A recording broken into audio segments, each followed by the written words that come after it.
As we get ready to close out 2024 and enter into 2025, one of the main topics in our society today is technology itself. And that's what this channel was founded on, a discussion around technology and how technology can be used to transform ourselves and in so doing, transform the things that we produce, we create. But sometimes what we're interested in is not so much creating and transforming anything. We just want to know what is the best basic tool that we can use at the lowest cost that's going to last us the longest period of time.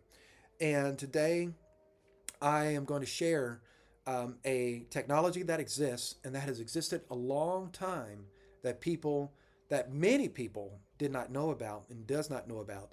That This is my attempt to make a record of this particular technology so that those that run across it, they can be informed and know what their options are should they decide to embrace a basic way of using a computer that will save costs in the long term and approach computers from a way that is more sustainable and more long term. So, sustainable technology, an option to have a computer for longer. And what is this about? It's all about the Linux desktop, long term computers for basic use. And when we talk about that, there's a few things to keep in mind. So, there are a world and a universe of possibilities when it comes to Linux. And it all comes down to its simplicity. You see, many technologies are made complicated. And as they get more complicated over the years, that's where we start to see problems. And some of these problems could be something as simple as how long does my computer last? Does it take on new features like artificial intelligence that maybe I didn't ask for, right? And so it helps to identify what do the majority of people think or want from their computers. And that is the reality. You know, the majority of people, they don't do gaming. The majority of people, they don't do video editing. The majority of people really just want to browse the web. They want to go on Facebook, they want to go on their website of choice, and the majority of people want to see, organize, and change photos and other files on their computer. And so the majority, they want to type a document, print it, and send it in an email. And the majority, they just want basic functions. And it's up to us who can fulfill that to see how people can get what they really want, which is a basic computer. And I have some news for you today. Such a computer does exist. So, the modern computer landscape is much simpler than it seems. People often think they need the latest and greatest, but for most, their needs boil down to simple tasks: web browsing, email, document editing, file organization. These are the foundational pillars of daily computing, and yet these simple needs are best met not with expensive systems, but with reliable, long term solutions. Linux, with its enduring design and adaptability, provides exactly that: a way to fulfill core tasks with unmatched efficiency. And one key insight I've gained after years of working in IT and in sales is that people truly value longevity and quality most of all. It's not just about getting the job done, it's about doing it consistently over time without interruptions or constant updates. This is where Linux excels: a solution that is not only robust, but built to last. The final piece of this puzzle is user friendliness. In 2025, Linux will emerge as an accessible platform, no longer the domain of experts alone. With modern interfaces and pre installed systems, it is easier than ever to embrace Linux, even for non technical users. role in all of this, really? And why have I gotten onto this particular topic? This is what I've launched my channel, my YouTube channel on. My very first video is on this subject. And I've been at more than 10 companies in IT roles. I've been at more than 10 companies, but the majority of those companies, I served in IT roles, full stack software development, DevOps, and technical business analyst, right? 17 plus years of IT, all in there, right? As far as actual IT jobs, and then more than 25 years dealing with computers overall. And so, in addition to that, right, 10 plus years in technology sales. So I've sold approximately $5 million in computer hardware over that time frame. And the majority of that was PCs, laptops, desktops, and related equipment, as well as networking gear. And I also worked in home entertainment, home theaters, that sort of thing. But technology sales. And so a lot of face-to-face interactions with all kinds of people all over the spectrum. And what they all had in common was that they wanted something very straightforward, very simple, and didn't want to overspend for quality. And while I was doing all of that, I also had my own private thing going on.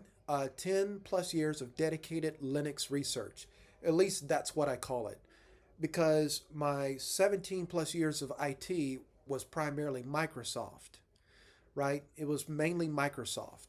So what I did outside of my IT role is I had my own little thing going on that involved Linux technologies, involved Linux desktop environments, programming techniques and technologies, you name it. It was basically a parallel to what I did during the daytime, but it involved Linux instead of Windows. 13 years of technical blogs, articles on technology, and over 1 million views on Quora, which is like a social media. It's like Facebook for technology people. And that's a simple way to put it. So 1 million views on Quora on my articles regarding C++, Linux, and technology in general. All in on the technology. And for me, it is more than a career. It always was more than a career. It was something that always tapped into my creative, my intellectual, my design skills and sensitivities, right? Because I had skills before computers. I had deep art and design skills, skills in writing, skills in research, skills in being able to put documents together, the ability to make speeches, not necessarily videos, but formal speeches. And so I had skills before technology, but I dived into technology heavily because I saw it as a way to take all the things that I was interested in and amplify it times 1,000. That's been my vision for technology ever since the beginning. And so for me, whether I have an IT job or not is irrelevant. I'm still going to build things and make things, right?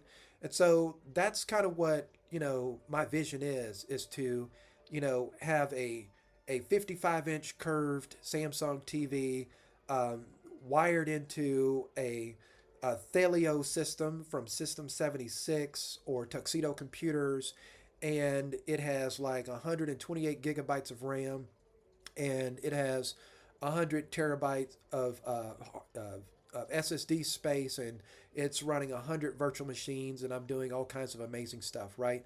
All kinds of creative, technical, coding, art, writing, you name it, making robots, making starships. That's kind of how I think about things, creating immaculate architecture. So with that understanding, I also understand the limitations of computers. I know where they fall short, and I've been able to successfully translate that to nearly 90,000 people face to face over a 10-year period. It's the foundation of what I've advised people about is that we want to get to the root of the matter to know what makes a great computer. Because I don't know about you, but I don't want to spend $1,000 or $2,000 if you even have that um, every 2 to 4 years, right? To me, coming from an ancient, what you might call an ancient viewpoint of craftsmanship, of building things to last, to engineer something really well, that's the viewpoint I come from, right? And so if I sell you something, or if I am advising you something, whether you are my relative, or you're my friend, or you're someone I'm doing business with, you see, in business, trying to make a short term deal will backfire if what you have sold, what you have advised or recommended isn't the real deal, if it falls apart. Now, if all parties agree that something that falls apart is acceptable in terms of quality, then that's great. But most people come face to face in a conversation wanting to know, hey, is this thing that you're recommending to me, is it really going to be good? And uh, am I not wasting my money?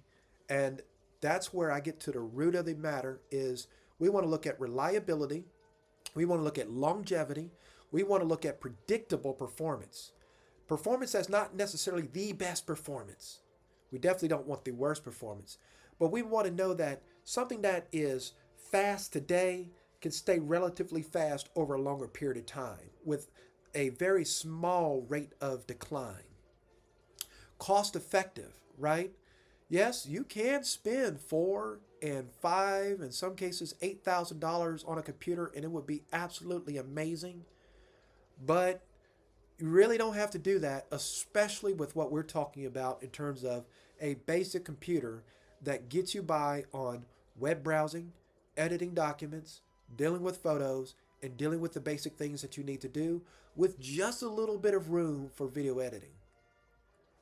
Something that's usable, you know, not something that is out of this world, right? Where you could talk to the computer. You would think that talking to the computer would be simple, but in some cases, for some people, that's way too out of this world. Something that is approachable, that people are used to, and high quality.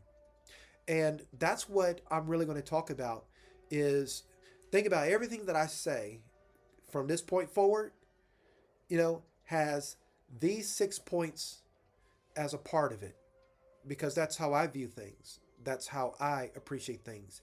And it takes us into a future where computers are more sustainable.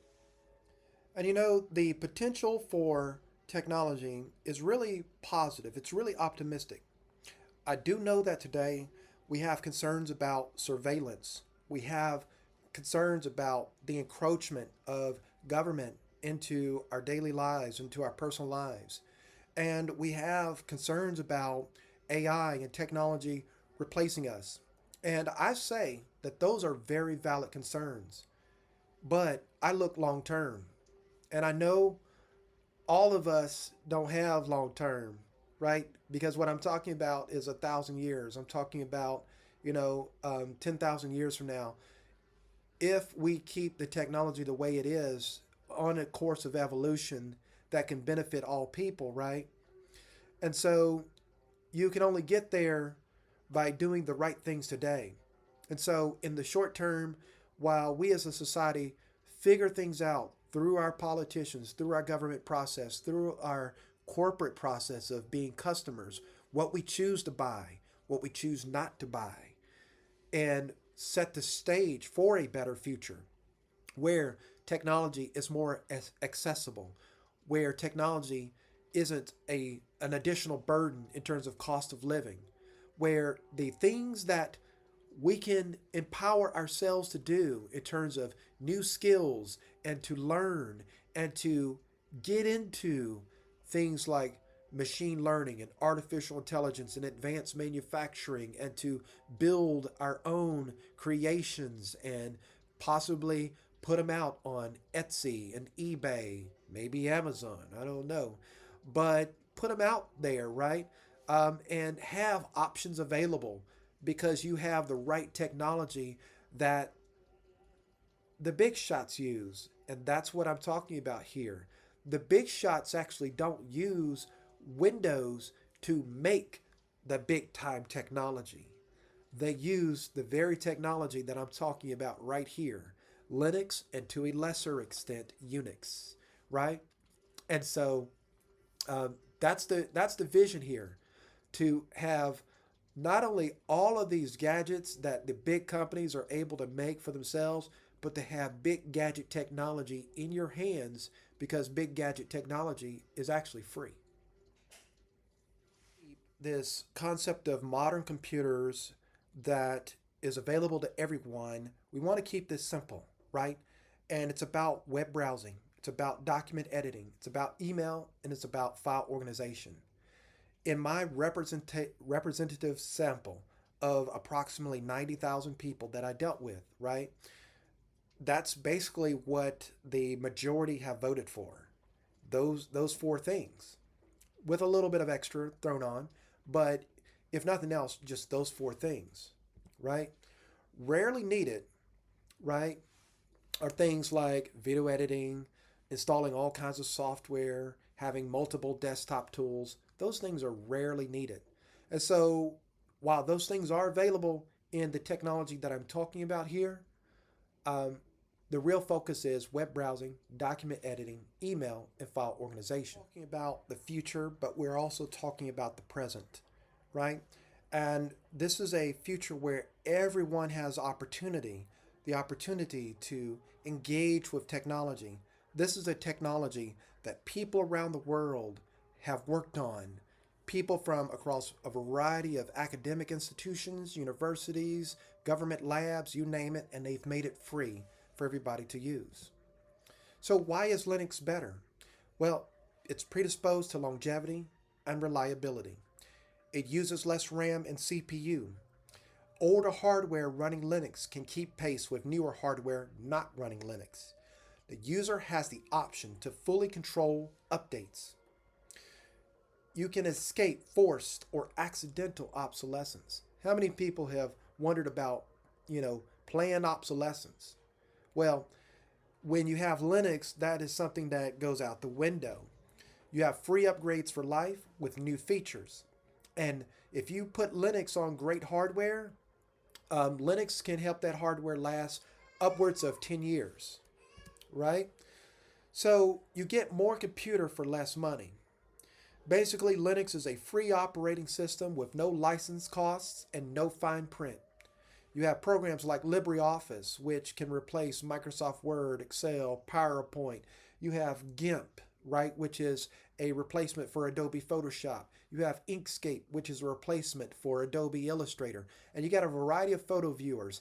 It doesn't matter where your photos come from, you're going to be able to view them on Linux, right? Firefox, you got Google Chrome, you got Chromium, right? As soon as you have Linux on a computer, a desktop version of Linux, Firefox comes along already, and so you're able to browse the web immediately. Any RAM or SSD upgrades that you do on a Linux computer is going to go much further than it would on any other type of computer. You get significant savings when your computer lasts longer. You see, if you're not having to buy a computer every couple of years and you're able to use that same computer for twice to four times as long as you normally would if you had just got a regular store-bought computer, then you're saving a lot of money, right? In some cases, you're saving thousands of dollars. And so why Linux is easy to use? Well, it's not on purpose, but the Linux programmers keep it simple. See, the more sophisticated and fancy you try to make things, sometimes the harder you make it, right? And so, I have a graphics design background. I'm a polymath, so I know various different things, right? I'm a maverick. And I know from a graphics design standpoint, you can make things look very beautiful. And the people that hire you to do those graphics, they may be wowed and impressed with what you have designed. But when it gets out there in the field, right, then people are like, well, this isn't as easy, to use, right? But the graphics are pretty. The images are beautiful, right? It's very slick. Well, the people that put Linux together, they're much more to the point. They're much more what they would call utilitarian. They just want something that works the way it's supposed to work, and then they might not put as much time into polish. The upside to that is it actually makes things simpler over the long term because everybody can understand it. Google Chrome and Firefox actually comes out of Linux. Let me repeat that. Whenever you get Google Chrome, when Google builds Google Chrome, see Google inside Google they use Linux to build a lot of their stuff. Same way with Mozilla and Firefox. And so the first versions of Google Chrome and Firefox, as far as when the updates roll out, they roll out to Linux first, and then they roll out to everything else secondary. LibreOffice is easy to use and makes sense for editing documents. If you know how to use Microsoft Word, you already know how to use LibreOffice. GIMP is approachable if you want to do simple changes to photos. Yes, GIMP can do advanced things. I use GIMP all the time. I don't use it in an advanced way. I have studied advanced graphics design, and I was very well rated on Adobe Photoshop and Illustrator, and I can go as deep as they come on those tools. But on a average day-to-day basis, what I'm looking to do is I want to resize an image. I want to change it from JPEG to PNG, right? Or I just want to like reduce the size or something like that, right? Simple stuff. So I can use GIMP for that. Inkscape is for anyone wanting to do illustrations on their computers. The majority of my YouTube thumbnails, I did them in Inkscape, right? So I take the photo from GIMP, reduce it down or something like that, or I'd open up a video in VLC, have it do it, and I'm doing all this on Linux. I open up the video in VLC, snapshot one of the frames from the video to use as the thumbnail because when YouTube tries to guess what your thumbnail should be, most of the time it gets it wrong. Anyway, so then I import that into Inkscape and then I just do my little graphics thing on it and that becomes my new thumbnail. So then, and all of this is free that I'm describing. I didn't pay for Inkscape. I didn't pay for GIMP. I didn't pay for LibreOffice. I didn't pay for Google Chrome or Firefox. Didn't pay for Linux. Linux is free. Photo viewers. If I have a JPEG or PNG file, being able to view that on Linux is not a problem. There has been some issues in other operating systems in the past where they were trying to do something different and for a while they might have pulled the plug on photo viewers. That doesn't happen with Linux because there's like 100 different photo viewers because photo viewers are one of the easiest things for programmers to make. PDF viewers are built right in, right? So if you got a PDF file, hey, even if you made the document in Word on Microsoft Windows, if you export it to PDF, anybody anywhere is going to be able to read it, including on Linux, right? And many printers are supported, right? And this is one that surprised me. So I had gotten a printer, and I know HP printers work very well on Linux, but I did a different brand. I did a Canon printer, and to my surprise, Canon actually had Linux support on their website. And I downloaded the files, and bam, there it was. I could scan, I could print. It was amazing. So Linux is very easy to use, and you got the tools on it to do what you need to do. Longevity, what they say and what is reality. This is where we get down into the nitty gritty. I've looked into it. Last time I looked into it was probably 2, maybe 4 years ago. So it might have changed, but from what I understand, Google Chromebooks, Apple computers, and Microsoft Surface officially last roughly 4 years. That's in terms of official support, right? You can get extended support in some cases. Sometimes there's extended support. And even when the official support runs out, if you're a business, if you're a large enough business, you can still pay some of these companies money to keep what you got going, right? But for those of us working at home, in a home situation, private computer, not affiliated with a business, it's just our computer to get on the internet, look at our photos, edit documents, right? You're looking at roughly about 4 years. You can put Linux on an HP, Dell, MSI, Asus, or Lenovo computer, and it will have those computers last near 10 years or more. Keep in mind that hardware is metal. The circuits, when you hear about transistors, the things inside the computer, those things are metal, right? Now, the outside of the computer might be plastic, and I don't advise anybody ever get a computer that's plastic on the outside because plastic holds in more heat. But on the inside, you're definitely going to get an abundance of metal, and the electricity goes through that metal, right? So anyway, that metal is tied to the power cord or the battery in the case of laptops. And that metal, those circuits, moves electricity around. So think of the metal, the circuits as like the veins in the body and the electricity as the blood, right? And that's what gives life to the computer. Metal does not age the same way as the body does, though, right? You can have metal swords that are 1,000 years old, right? Metal does not degrade the way that wood, bananas, or cake mix does, right? Metal can last a long time. So when a computer slows down dramatically, it's not the computer itself, it's that software program that's running on it, right? That software program has degraded because of the updates that have applied to that software program. When your computer's connected to the internet and it's pulling in those updates have a tendency to slow the computer down because it's picking up more codes, newer codes. Metal parts can last longer than software. Metal parts last longer than software.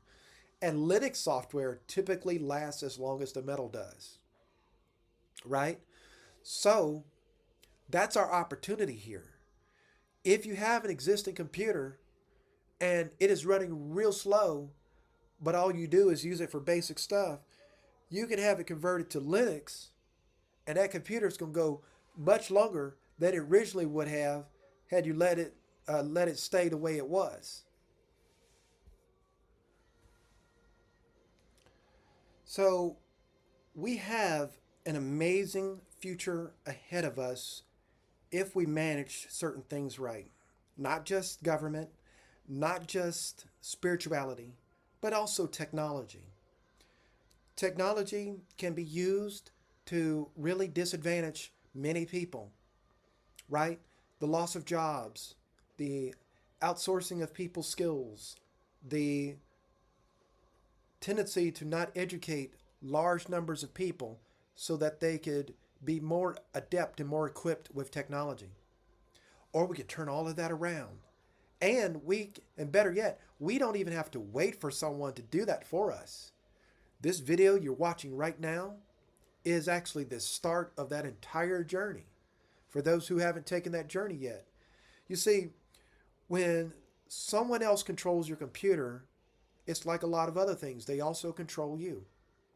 And this topic of Linux isn't about what you would call a fanboy in that, hey, everybody should use Linux.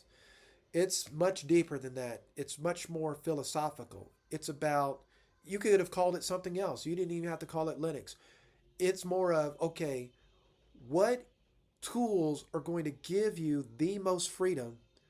Hey, whatever that tool is called, that's the tool that we're interested in. And that's a tool that allows people who homeschool their children, including a homeschool curriculum around technology. That includes people that are looking at the basic ways that the Silicon Valley elite, the digital elite, actually use computers versus what they sell, right? You see, you could sell processed food in a supermarket, right? But the company that sells processed food, the family that own that company, that family at their dinner table, they eat organic. So let's have a slight detour here about content creation. Now, we've covered the simple use of a computer, web browsing, document editing, all of that kind of stuff. But there's some people that they are more specialized, and I want to touch on that because this conversation would not be complete if we didn't touch on the concept of really dramatic Hollywood level creations, right? And video editing. Linux and Apple, by the way, have a very similar blueprint. If you go on Wikipedia and you search for Unix history, UNIX, Unix history, it will show you how all of this technology relates to each other. It's a chart, it's a visual chart. Linux and Apple have a similar technical blueprint. That's to put it in the most simple way possible. They have a very similar technical blueprint. Now, if you have an iPhone and you record video with your iPhone, an Apple MacBook is a better option for video editing in that case, because the actual way that Apple puts the video together when it's recorded on the iPhone, the way they actually put that video together, it can't be 100% treated well in other platforms. You can get some great results if you use expensive software like Adobe Premiere and something like that. You might be okay if you use DaVinci Resolve, but if you're going to use the free tools, regardless of the computer, then what you'll want to do if you are an iPhone video content creator, then my transparent recommendation is for you to look at using the Apple Mac platform, right? And keep in mind, Linux and Apple have a similar technical blueprint. So many of the things that you could learn in the Linux world, they transfer over without too much revision to the Apple world and vice versa. However, if you have an Android phone, like a Samsung Galaxy or some type of nice Android phone for video recording, Linux is a better option in that case for video editing. If Linux real-time video capabilities are not enough, like you want picture-in-picture or you want to like do some type of Zoom thing or Microsoft Teams thing, then you might want to look at Apple as well in that case. But other than that, DaVinci Resolve is the big-time video editing program on Linux that is considered better than Final Cut Pro. You can make Hollywood movie level movies, documentaries, and really sophisticated YouTube and TikTok and whatever videos, Instagram videos, using DaVinci Resolve. The price of it is time. You will have your work cut out for you learning DaVinci Resolve. When I've edited videos on Linux, I used a program called Shotcut. Shotcut. So I have just over 300 videos on my YouTube channel. 90% of them, more than 90% of them, other than the ones that were just a single take, you just record it and upload, right? That's no editing. But the ones where I edited it, about 300 videos I did in Shotcut on Linux. No additional costs, just Linux, Shotcut, and Inkscape and all this other stuff that I talked about, right? So you can do content creation on Linux. And so we have a whole world of different possibilities with Apple, Microsoft, Linux, right? And you just have to make the best choice. But the one that I'm advising you here is the one that will carry you for the long term, right? And that's where we get to the timeless basics versus focused. Easy to get lost in the marketing, the slick videos, and the very slick images in sales and elsewhere, where it's like, oh, this phone is really great. Oh, this computer is really great. This tablet is really great. And you can have all the different technologies, right? You can have a Windows computer, you can have a Apple computer, and you can have a Linux computer. What I'm saying is, if you have to choose among the three, I would choose the Linux computer, and this is why. Many Linux programs last decades. Decades. And Basic computer use is actually the strongest aspect of Linux. Historically, people said Linux was for experts. It's actually not true. It's the opposite. Experts build Linux, but when they build it, the final result is simple.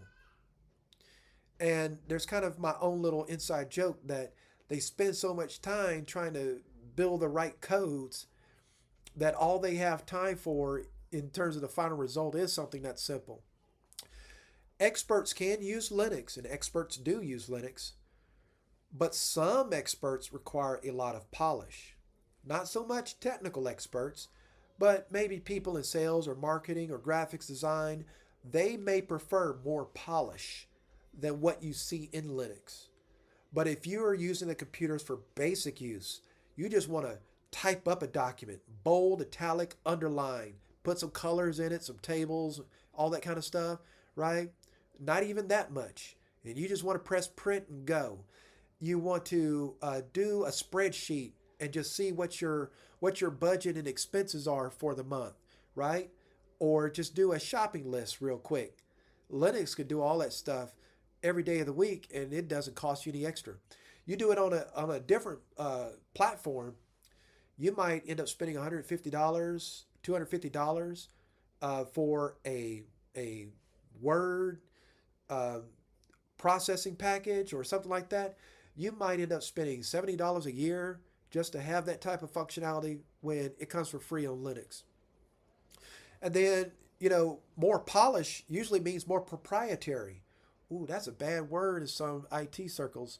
Proprietary means that the secret sauce that makes it go is kept a secret and nobody knows how it goes.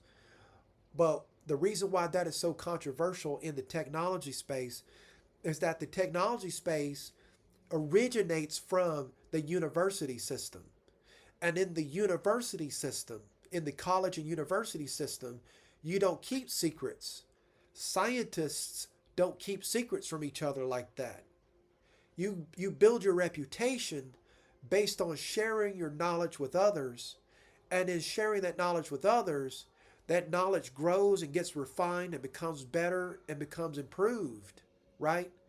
And so what we've seen in the technology world is the more hidden you try to keep something, the more closed off you try to keep it, the less it's able to grow, the less resilient it is to security issues, the less resilient it is to bugs and defects and other issues.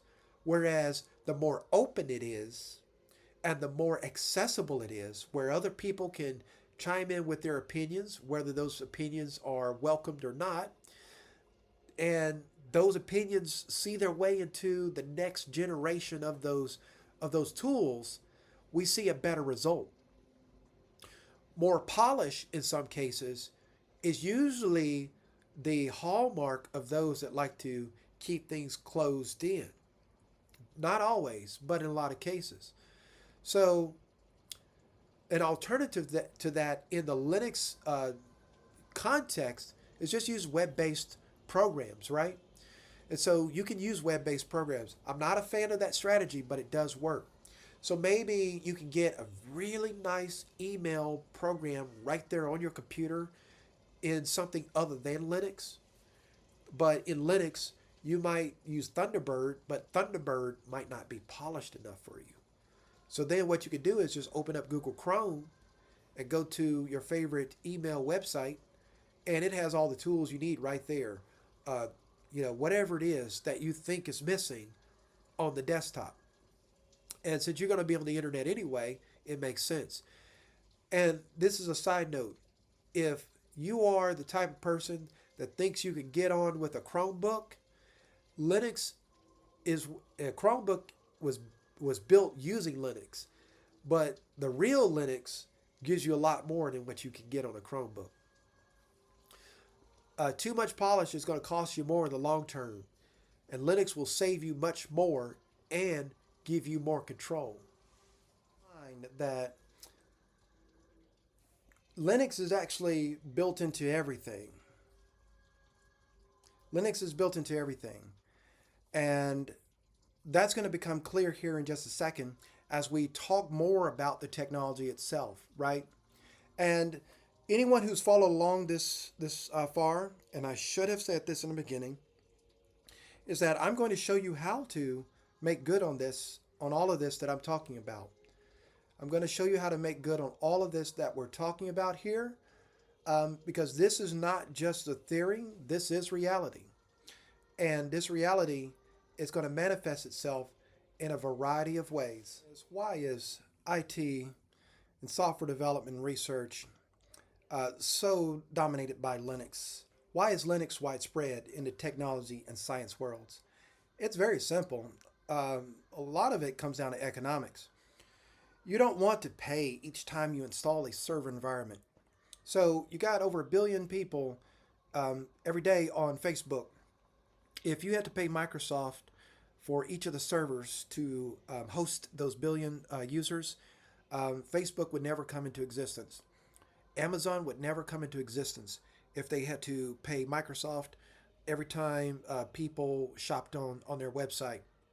And Google would be an impossibility. And so Linux is free. And all of the techies got together back in the 80s and started building on this thing, and they just made it freely available. And they shared their insights on how to build a computer system, and that's why it's available, right? And it became the foundation for much of what we use. It's highly customizable. You can strip it down or bulk it up. Robotics, AI, drones, you name it. Whenever they find a new security issue in an Intel or AMD processor, and increasingly ARM processors, Linux is going to be the environment in which this research is bearing fruit. Technologists need a foundational environment to do their work, one that is reliable, one that taps into their foundational understanding of the computer itself. And Linux represents that. And just like someone at home that just wants to browse the internet and edit documents and that sort of thing, tech people have those same needs. So it overlaps. It all comes together, right? So that's why you're getting the best when you get Linux, because the techies are going to make sure that the best environment available to them, right, is also the best environment available to you. Microsoft was against Linux for the longest time. Microsoft was against Linux for the longest time. And if this video survives 10 or 20 or 30 years from now, if somebody just happens to come across it, maybe they are doing some archaeological research on technology in the 2020s, they might be surprised that Microsoft, once upon a time, adamantly opposed Linux and tried to shut it down. That is the truth. That is the history. The records and facts are there. But if you can't beat them, you join them in the case of Microsoft. And so Microsoft's entire business was threatened by Google Cloud and Amazon Cloud. And so Microsoft had their own cloud built. And Satya Nadella, who is the CEO of Microsoft, who took over after Bill Gates, he came from Microsoft's cloud division. And so you have this environment called Azure. Basically, Azure is all of the techie tools that you would typically set up on your own computer. It's in the cloud. But Microsoft had to build Azure on Linux. They could not make Azure work as a Windows technology. And then Microsoft said, okay, we're going to go all in on Linux anyway, so let's go ahead and get us some Linux technologies. So they bought GitHub. I think they spent, $8 billion on GitHub? They bought GitHub. GitHub allows you to keep up with your code. And the underlying tech for GitHub is Git, G-I-T. And Git was created by the same person that created Linux. Microsoft made their own Linux environment to run Azure, to keep up with those billions of data points that are flying across their servers and their infrastructure. Linux was the only thing that they could invest in, maybe other than Unix, to make that work. Uh, and Microsoft integrated Linux into Windows called WSL. People might think that this is a new thing for Microsoft. It's not. Microsoft, way back when, had their own version of Unix called Xenix, Zenix. And they had a system called uh, Windows Subsystem uh, for Unix, or Unix services for Windows, or something like that. Anyway, today SQL Server, which used to be Windows only, can now be installed on Linux. They re-engineered SQL Server so that it could run on Linux.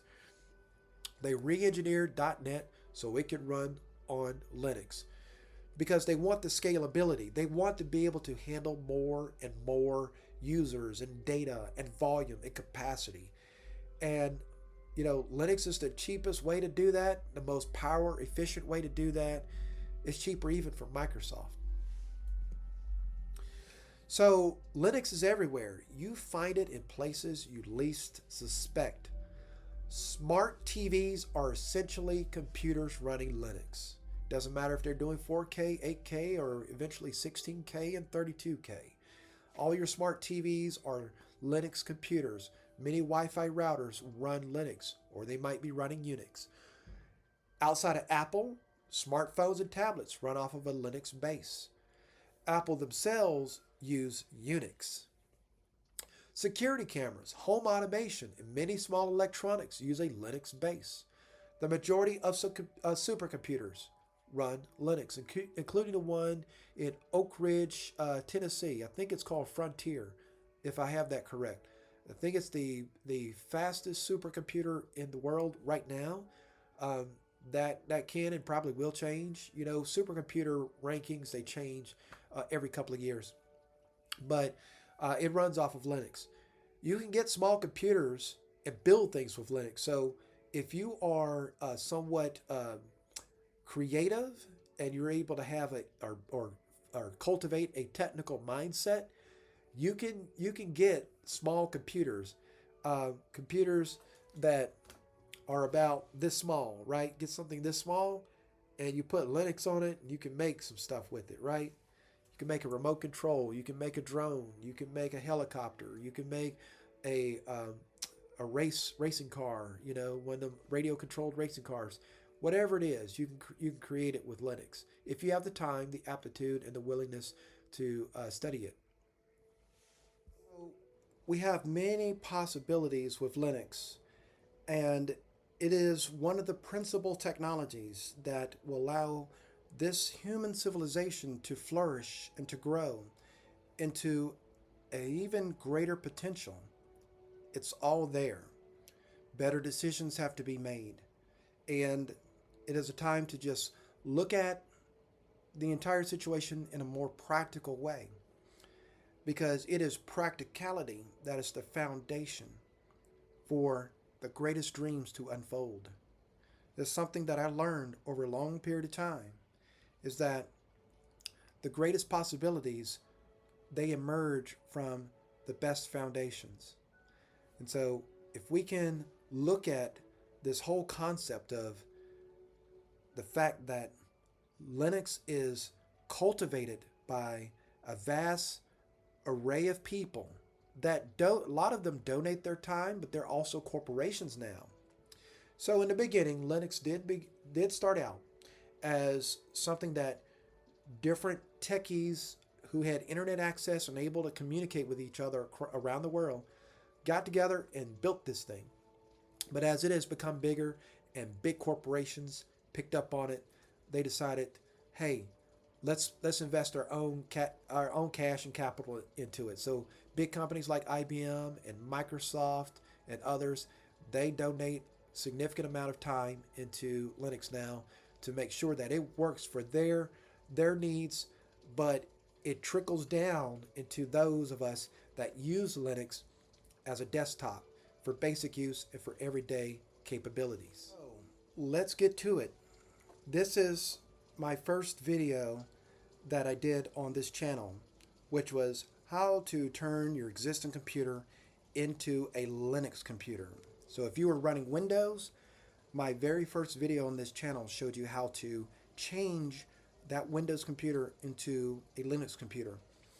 Linux is such a well-designed solution in the grand picture of things that 2019 video is still valid.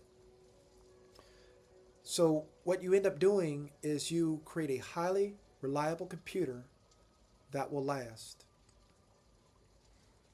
So in the old days, people would install Linux side by side with Windows.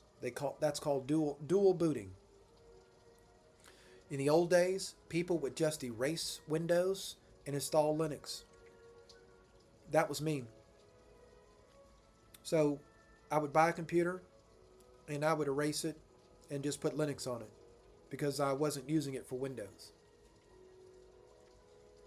In the old days, people would just buy a computer and put Linux on it, right? So, that's what I would do. I no longer recommend you do that. You can still do that.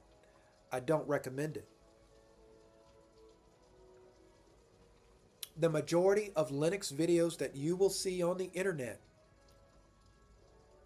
probably 99% of them, is going to show you those three ways of doing Linux. Running it side by side with Windows, dual booting, right? And you can erase Windows and install Linux. You can also use what's called a virtual machine. I don't recommend that either. Where you're running Windows and you got Linux running inside of the Windows, right? And, you could buy a computer and put Linux on it. In 2025, I think that's risky. It's always been risky. But some of us have been technically adept enough to be able to surmount many of the challenges. I don't recommend doing any of that. There's a much easier way. Today, it's a different day. You can buy a Linux computer and be up and running. The best Linux computer you'll ever get is the one made for Linux day one, bar none. Your own Linux computer. So you got Linux computer companies. Some of these companies have been around for a good while now. And you can buy a high quality Linux computer from them. These computers are the same level of quality and better than the same type of computer you'd buy in a store. They're the same quality or better. And in many cases, they cost around the same amount, right? They might cost the same amount, but in some cases, they're going to cost more. And when they cost more, you're getting more computer for the money. And the thing of it is that you won't find these computers in stores. They're just like what we do in the modern era. You just buy them online. People, they buy their computers on Amazon. They buy their computer, on eBay. They buy their computer from wherever, right? And, you just buy it online. If you buy a MacBook, you might buy it directly from Apple. Well, here you can buy the equivalent of a MacBook, but for Linux, you could buy it directly from these companies. Tuxedo Computers, System 76, Penguin PC, Purism, right? So you have many options there to choose from, right? And this is some of their logos, right? If you ever did a Google search, this is what it would come up, right? Purism, they try to be the Apple of the Linux world. But you also have Tuxedo Computers. Tuxedo Computers will custom etch your logo onto the computer they make for you. So if you got your own way of expressing yourself, they will custom etch your own logo. You don't have to have a Tuxedo logo on your computer. And the specs of Tuxedo Computers are absolutely awesome. System 76, they got a whole lineup of computers, desktops, laptops, towers, you name it. And they are finely crafted. And so these are the best Linux computers you can get that have the Linux software on it and excellent hardware. Reasons to get a Linux desktop. The number one reason is guaranteed access and freedom. What do we mean by guaranteed access? You see, a Linux computer is less likely to crash. So if you have Wi Fi, you can always get online. There are situations where it may not be something extravagant, but it may be something important. An appointment you need to book. It may be unemployment filings you have to do every week, and you need to make sure that's guaranteed to happen. It may be, um, civil things that you need to do. It could be reliably uploading videos. It could be filling out job applications. It could be editing your social profiles. It could be any number of things that you have online. Maybe you are working with ChatGPT. You name it. A Linux computer is the most reliable computer that you can get that's going to allow you to have these things from day one all the way to day, you know, 1000 and beyond. So basic data formats are always available. So PDF, JPEG, PNG, the DocX. DocX is the file format for Microsoft Word. Um, DOT, document templates, as well as ODT, Office Document Text, which is the file format for LibreOffice, as well as TXT files. And see, some of this seems trivial now, but believe me, there have been updates in Windows where some of these things have gotten knocked out. And it doesn't matter if those things get fixed a week or a month later.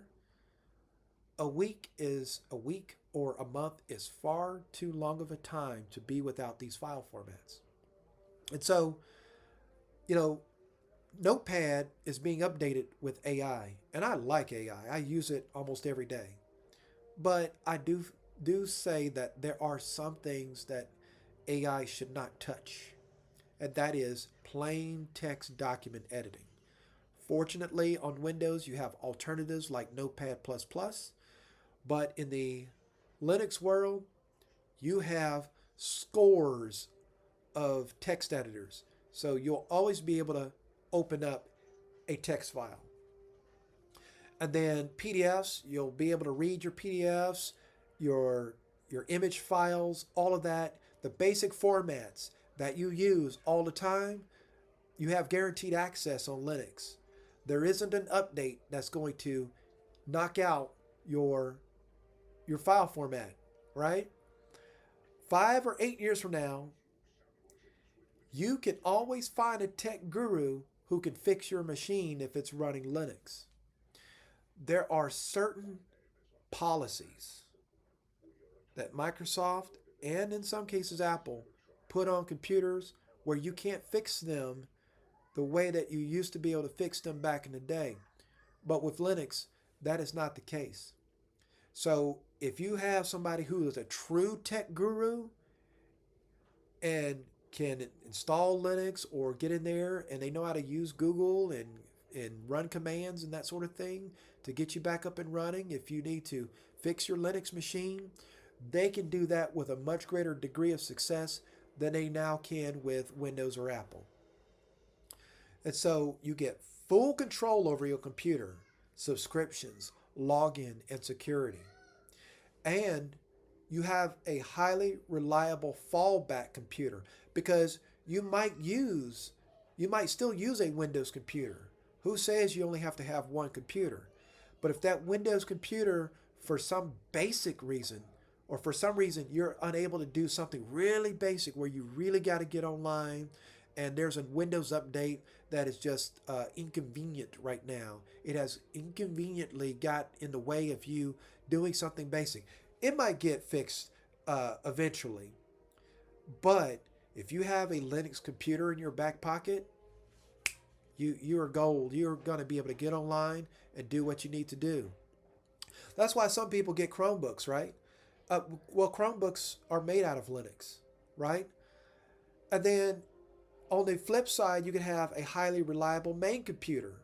So let's say you use Linux as your computer all the time. Let's say becomes your main desktop for getting online, getting on the web. You are going to edit your documents and start doing all your documents in LibreOffice, all this kind of stuff. So now you got a highly reliable main computer, right? You're not worried about all these upgrades and all this kind of stuff. And then for those things that you want some more polish in, or maybe you just like the way it's done in some other environments, you can still get those other environments, but you use those other environments just for some small niche type of things, right? And just get out of the way. And maybe you say, hey, I don't even need to do those small little things that I really like the way it's done over in Apple or Microsoft or Windows. Maybe I can like, okay, I can do it. I can do it the more simple way over in Linux, right? For those very simple use cases, you know? Or like we were talking about earlier with video editing, if you want to learn DaVinci Resolve, you know, and you want to do some Hollywood level videos, have at it, right? I don't envy you on the time investment for that, right? But those are some examples of where you have Linux as a tool that allows you to be free of the limitations of other environments. And you can do something in between, right? You can use Linux part of the time and use other environments the other part of the time and just move files between them. You can use OneDrive, Google Drive, Apple Drive. All of these drives are available over the internet. And so you don't need an app to use these drives. You just need to know your password. And so you can access Google Drive across all these different computers, right? Or OneDrive across all these different computers. So your files can move between them effortlessly. You don't even need a USB flash drive. Although I would find that a flash drive is still advisable because it's still going to be faster in many cases. And if the internet does go out, right, maybe you're having Wi-Fi router issues or whatever. Maybe your service is just down because they're doing something in the neighborhood, right? Then you still can shuttle things across using your flash drives. So that's the big picture on Linux on the desktop and why it would be a great way to go. And like I showed earlier, there are a variety of companies you can get Linux from. So we have an extra reason for Linux: civilization rebuild and sustainability. So if you made it this far, we're going to go into some advanced considerations, not advanced technology, not advanced tinkering, but advanced life reasons for Linux. Consider there was an EMP attack on the United States. You have a severe national implosion because the economy failed, or there was a political issue, a constitutional crisis, and you had a military coup, or you had an invasion. You're in the aftermath of a major war. Maybe the United States or your country of choice won the war, right? But the society, the infrastructure, everything is totally decimated, devastated. Could have been World War III, and everybody's picking up the pieces. I analyzed this many years ago, and it's still true today. Linux, Unix are the only major software environments that can be independently repaired. The only one. You can build drones with Linux. They're doing it over in Ukraine. But you can build drones for peaceful reasons too. Maybe you want to check your agriculture. Maybe you want to check your farmland, right? Or maybe you're looking for nuclear devices. Or maybe you just want to say hello to some orbs in the sky. You can use Linux for motion sensors and home defense solutions. And you can build out a local city mesh network. If you got some people that went to local community colleges and learned networking and they know their way around networking, many of them are going to know Linux, and they're going to be able to figure out how to reestablish telecommunications, at least for the local city block or for the city as a whole, using Linux. You're not going to use Windows or any of these other technologies for that. You might be able to bootstrap Apple into that, but very unlikely because of the hardware protections that Apple has put in place. But with Linux, you can absolutely do that. If you doomsday prep, for those of you who do, Linux on a bootable USB is part of your toolkit. And so if you have made it this far somehow, rewind all the way, or if you just dropped it here and this was a clip, you need to go all the way back to the beginning of this conversation to know how you get to this point. Because Linux is a tool that you will be able to use in its present form and in the philosophy under which it was designed. You will be able to use it under all circumstances and all situations. So if you have a situation you say, oh, who's going to use a computer when the world comes to an end? There's good reasons to use a computer when you have a your own community, right?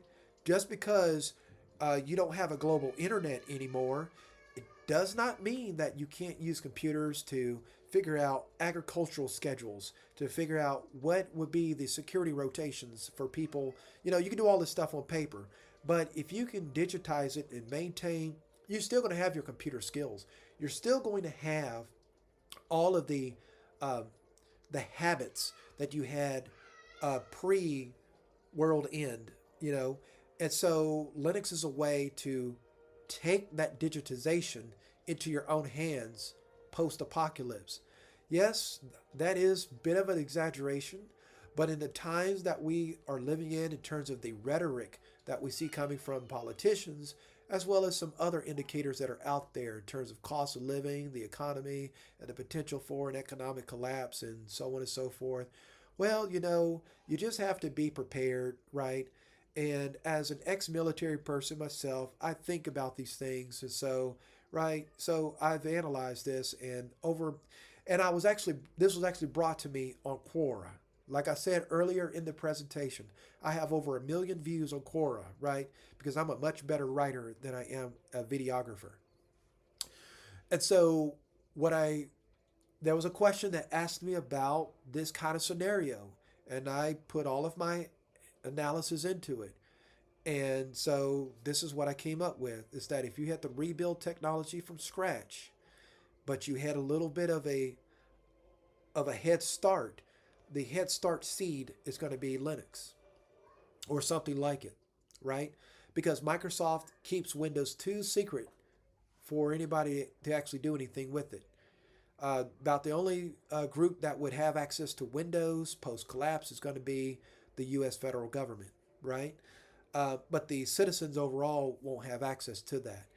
And, you know, as far as the skill sets for maintaining these different technologies, the skill sets for maintaining Linux is far more prevalent in the society, even though you can't see it. It's far more prevalent in the society than are the skills for being able to recreate or refashion Windows, even if you have the source code to Windows. Because one of the problems with Windows, because Microsoft has released some snippets of Windows code over the years, and anybody who has glimpsed some of that code knows that that code is some of the nastiest, unclean. It's code that doesn't flow very well in terms of how you can read it and interpret it. And so that's part of the issue with Windows engineering and why it crashes so much and it gets all these bugs and has all these reliability problems, because techies did not get to maintain dominance within Microsoft over the direction of Windows. But Linux, it is totally techies dominated.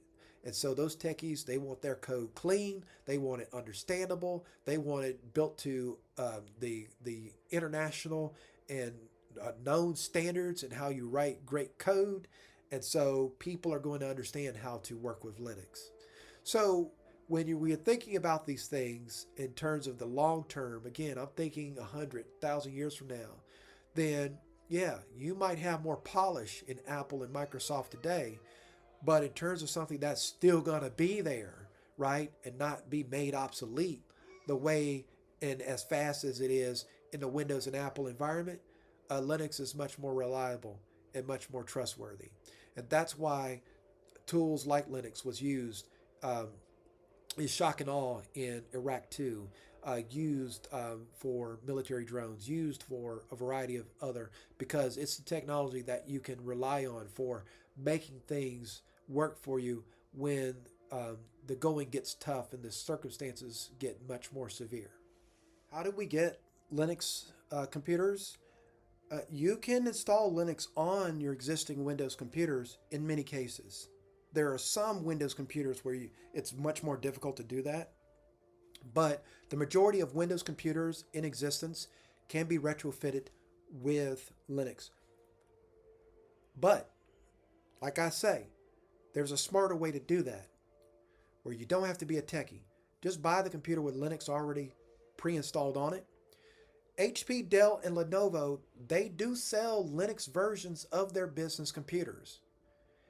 Buying a computer from a retail store is really not a good idea because those retail store computers are designed to be fancy. They're not designed fundamentally to be long lasting and durable. That's not what they're really designed for. The only exception to that is an Apple computer. But HP, Dell, and Lenovo sell what's called business computers. You can buy those directly on their websites. And those computers are designed for corporations, for businesses, but the general public can buy those computers for the same price that you would get them in a retail store, right? So if a computer normally costs you $800 with, let's say, a 7-level processor, 16 gigabytes of RAM, and a 512 gigabyte storage drive, right? And let's say it costs you $800, you can still spend that same $800 just as a business version rather than a retail version, a home version. Because the home versions, they're designed to maybe make the screen sharper, or maybe to use a newer version of Bluetooth, or maybe to have a newer set of ports on it. But if you're just trying to have a very good, sturdy built machine, buying a business class computer for the same price with a metal chassis with Linux pre-installed on it from HP, Dell, or Lenovo is a better way to go. If you want a computer that is made top to bottom for Linux, System 76 in Colorado, situated somewhere in the vicinity of the U.S. Air Force Academy, they only make Linux computers, right? Tuxedo Computers, they're in Germany. German engineering, precision engineered Linux computers. They can have it shipped to you in about 4 weeks. If you can wait, they can make you a really fine Linux computer. It could be your main computer or it could be a fallback computer. Purism, they sell some really great computers. They try to be Apple because they are all into the whole design thing, right? They want the computer itself to look really nice. But I think Tuxedo and System 76 Linux computers look great as well. Many of these companies that make Linux computers don't advertise, right? They don't advertise. They don't need to. Because while the general public can buy these computers, their main customers are other businesses and other companies.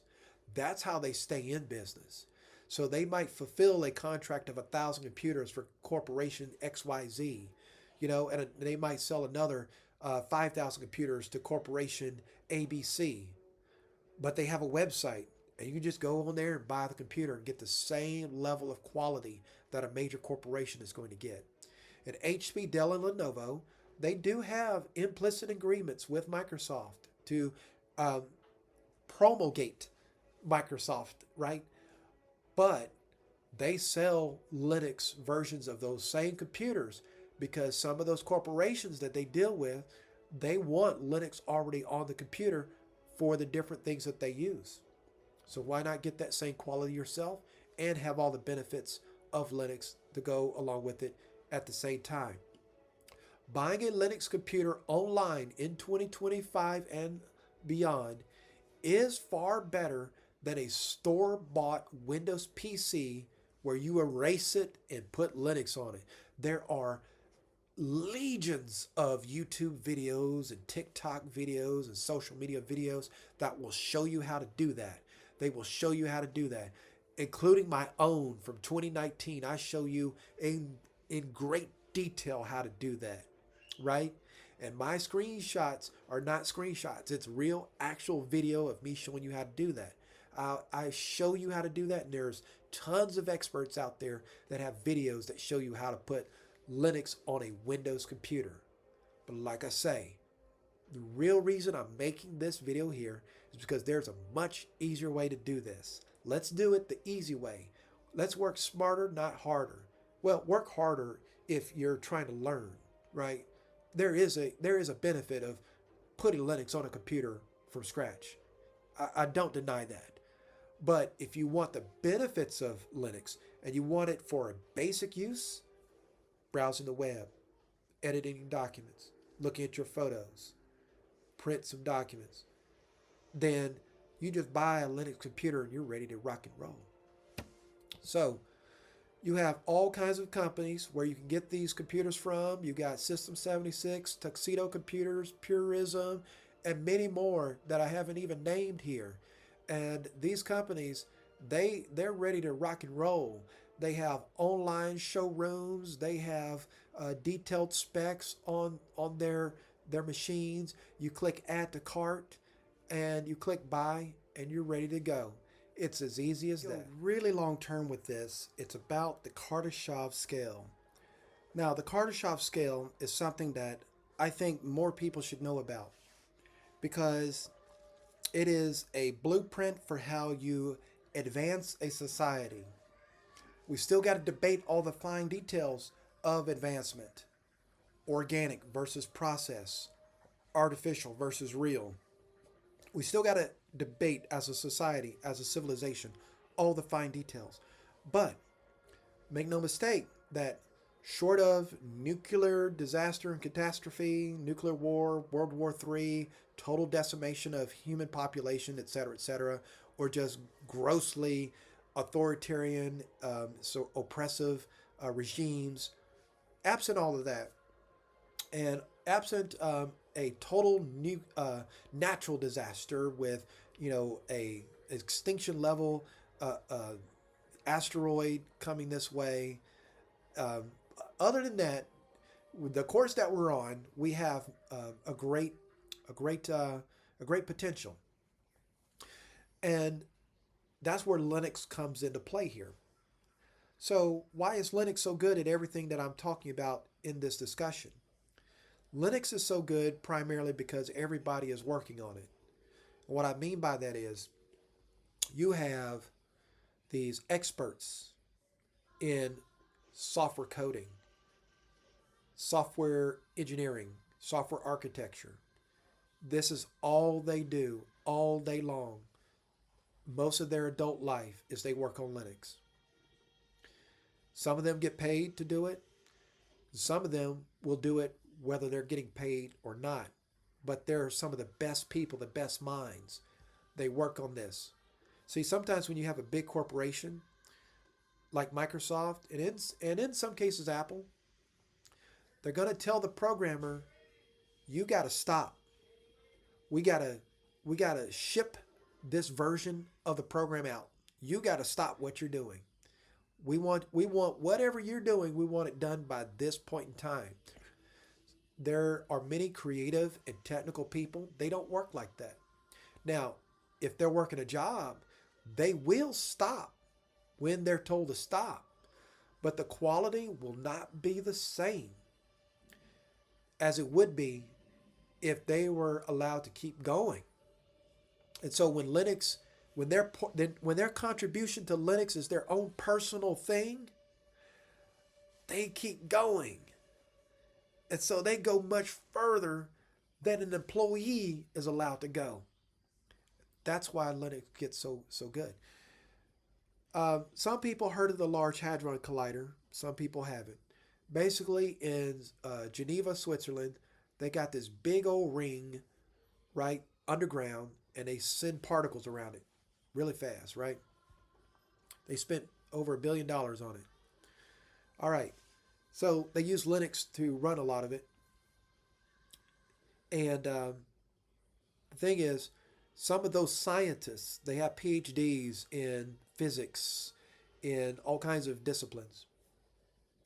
Okay, some of those scientists know how to write code.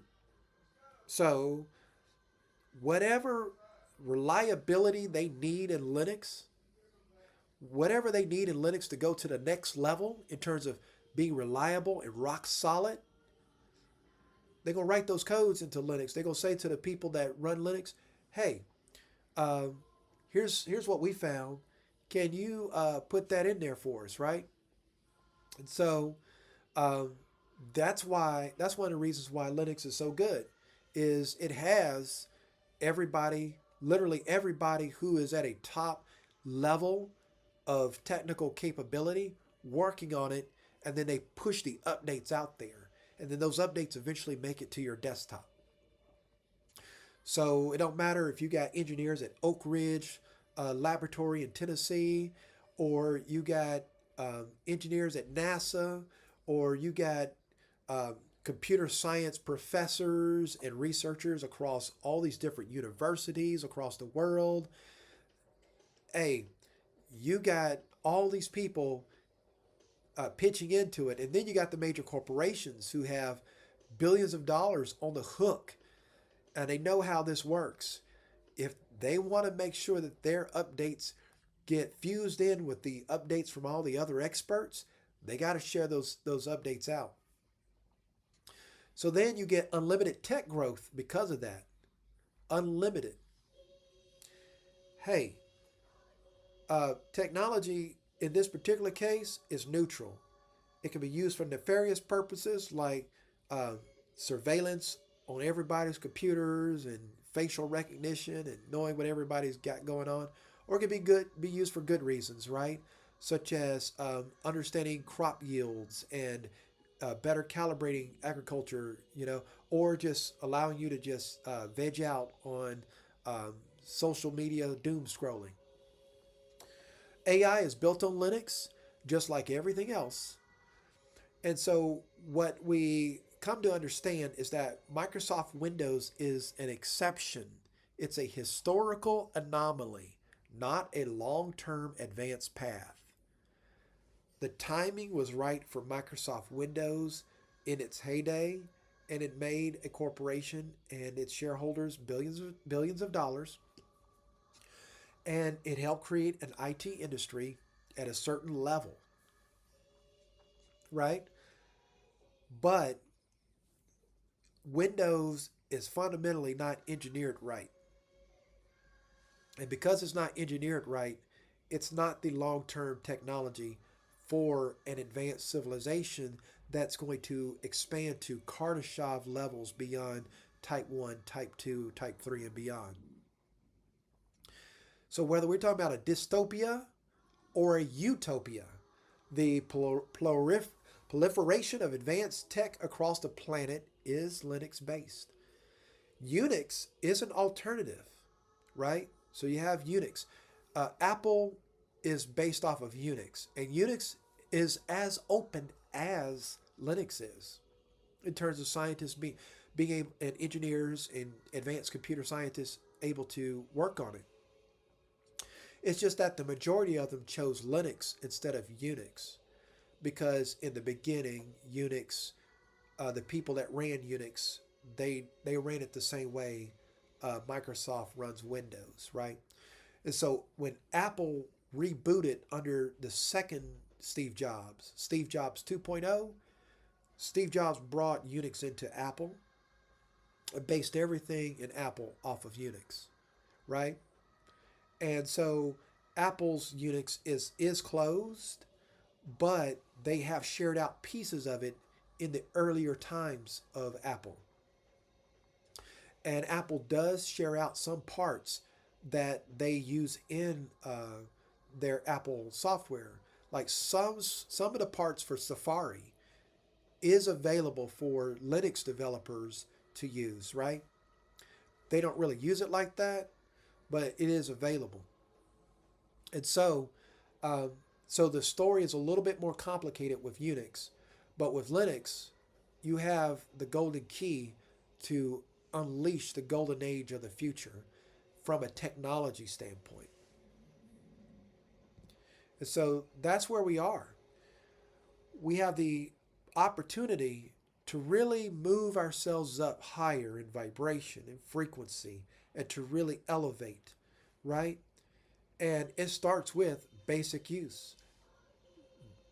You think the future is mapped out with complexity, but the best creations and the best experiences start from a very basic, reliable foundation that you can observe and anyone can understand. Windows to Linux update. I know there are many that have watched everything that I said so far, and they still would like to update their existing computer to Linux because they want the benefits of Linux, but they don't want to buy a new Linux computer, not yet. So I have developed what I call the masterful technique to update a Windows computer to Linux. This is how I do it now, right? You take my 2019 video and the parts where I replace the parts where I erase the Windows hard drive, that would be updated with this particular rule set here. The masterful technique to update a Windows computer involves uh, not erasing the internal SSD. The hard drive that's inside the computer, right? Don't get rid of it, right? Don't erase it. So the hard drive that's inside, it might look like this. It might look different. It might be bigger than this, right? But don't erase the Windows off of it. Leave it intact, right? Don't dual boot. Don't dual boot. Do not use a virtual machine, but buy a fresh SSD. Buy a fresh one, right? And then with the flash drive, you get a flash drive, right? You're going to get a flash drive and you're going to put a Linux image on this flash drive and boot to this flash drive, right?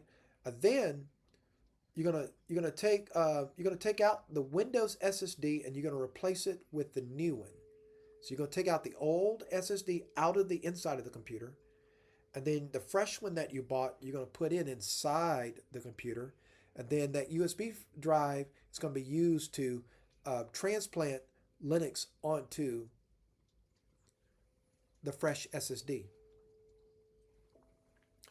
That's the masterful technique that I use to upgrade a Windows computer to a Linux computer. And I do that for a variety of reasons, right?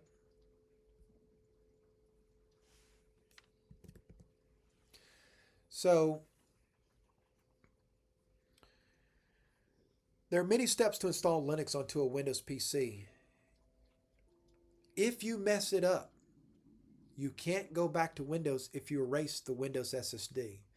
That's not 100% true. There are some ways to get around that, but you start going down a real rabbit hole with that.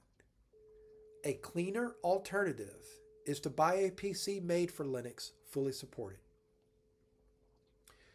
Next stage for Linux companies is better advertising. So the future is already here, except for gatekeeping barriers to slow down Linux adoption, right? Because there are companies, they want to milk that computer market as much as they can. So retrofitting a store-bought Windows PC is not the answer. Buying a Linux PC is far better. We have a very bright future ahead of us with many possibilities, and we just have to look at the bigger picture because um, there are controversies in Linux, just like with anything. There are, internal wars, and there are, people that like to talk about, their favorite technology within Linux. But the bigger picture is what I laid out here, and you do have a variety of choices in Linux that can make you, let's say, confused, but this guide is based on practicality, right? And so that's what this is okay, if you buy one of these computers, then case closed. You basically have um, a system that has Linux on it. It's set up, it's clean, and it's supported by the company you bought the computer from. So you got the best of both worlds. Whereas if you erase Windows off of the computer and put Linux on it, not only uh, do you lose support, but you can't even return the computer if you're still within your return policy, because now you have broke the warranty. The computer can't even be resold, right? So buying it from these companies is going to be a much better deal. And so, that's kind of what goes along with that. So that's the Linux desktop, folks. And the channel's first video was Linux via Fedora. I do have multiple C++ videos because I think that C++ is a language that helps you to get the greatest scope in what you're trying to build with the fewest limitations. It may take longer, but you end up with a better product in the end. Sometime I do talk about other things, primarily health, diet, food, spirituality, and holistic existence. But for me, technology is a form of expression. Technology is like art, it's like writing. And so when it comes to these Linux desktop choices, you got Debian Linux. I consider it to be the foundational desktop. You can go to Debian.org and you can download Debian and install it on a Windows computer and be ready to rock and roll. They've made really great strides in hardware compatibility. And I find that Debian is one of the Linux versions out there that have the least strings attached. They try to be as pure as they can be.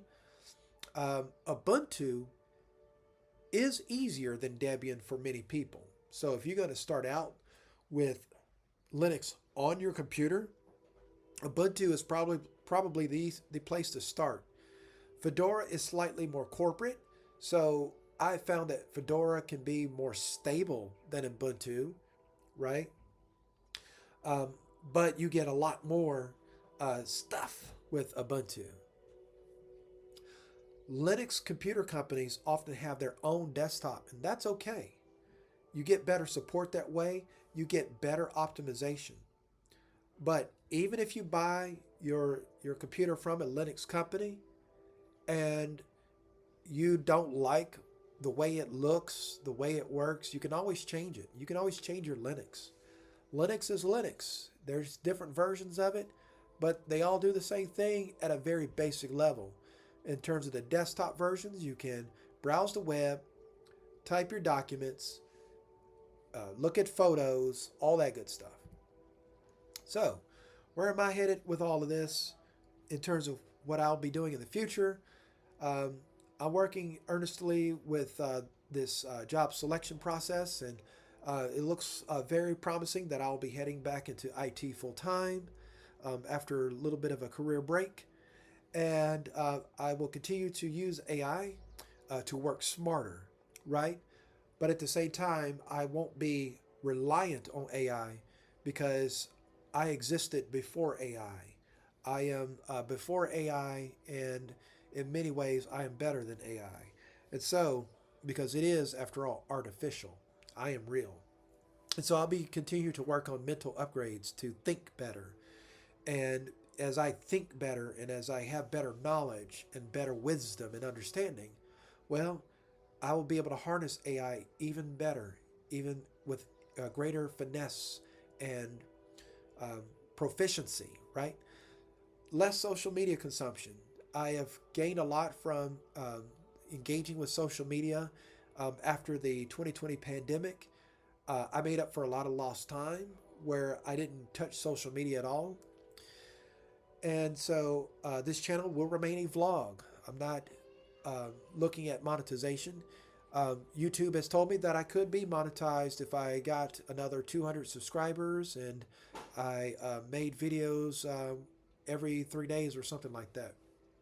But if I accidentally become monetized, that will be cool, but I will not lose the integrity of what I put here, which is to express myself with greater quality and to simply have a record that I can look back on where I was in my mind and my doings at a particular point in time in my history.